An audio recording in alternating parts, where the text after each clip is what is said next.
महाभारत में पराशर ऋषि के पिता को जब खा गया एक राक्षस। पढ़िए पौराणिक कथा।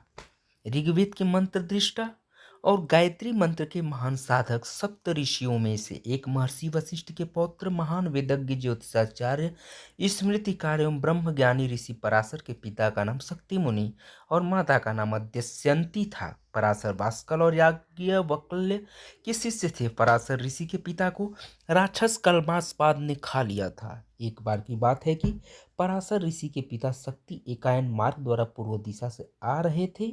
दूसरी ओर पश्चिम से आ रहे थे राजा कल्मास्पाद। रास्ता इतना सकरा था कि एक ही व्यक्ति निकल सकता था तथा दूसरे का हटना आवश्यक था, लेकिन राजा को राजदंड का अहंकार था और शक्ति को अपने ऋषि होने का अहंकार। राजा से ऋषि बड़ा ही होता है, ऐसे में तो राजा को ही हट जाना चाहिए था, लेकिन राजा ने हटना तो दूर, उन्होंने ऋषि शक्ति को कोड़ू से मारना प्रारंभ कर दिया। राजा का यह कर्म राक्षसों जैसा था, अतः शक्ति ने राजा को राक्षस होने का शाप दे दिया। शक्ति के श्राप से राजा कल्मास्पाद तत्क्षण ही राक्षस हो गए। राक्षस बने राजा ने अपना प्रथम ग्रास शक्ति को ही बनाया और ऋषि शक्ति की जीवन लीला समाप्त हो गई। जब यह बात पराशर ऋषि को पता चली तो उन्होंने राक्षसों के समूल नाश हेतु राक्षस सत्रयज्ञ प्रारंभ किया, जिसमें एक के बाद एक राक्षस खींचे चले आकर उसमें भस्म होते गए। कई राक्षस सुहा होते जा रहे थे।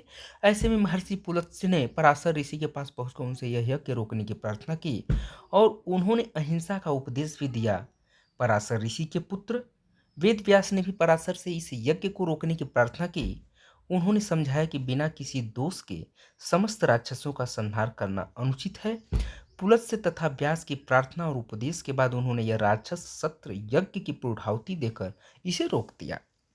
ऋषि पराशर ने निषाद की कन्या सत्यवती के साथ उसकी कुंवारी अवस्था में समागम किया था, जिसके चलते महाभारत के लेखक वेद व्यास का जन्म हुआ।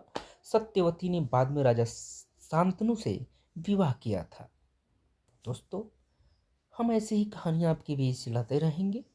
कृपया आप सभी लोग मेरे चैनल्स को सब्सक्राइब करिएगा, लाइक करिएगा। आपका बहुत बहुत आभार होगा, बहुत बहुत धन्यवाद होगा।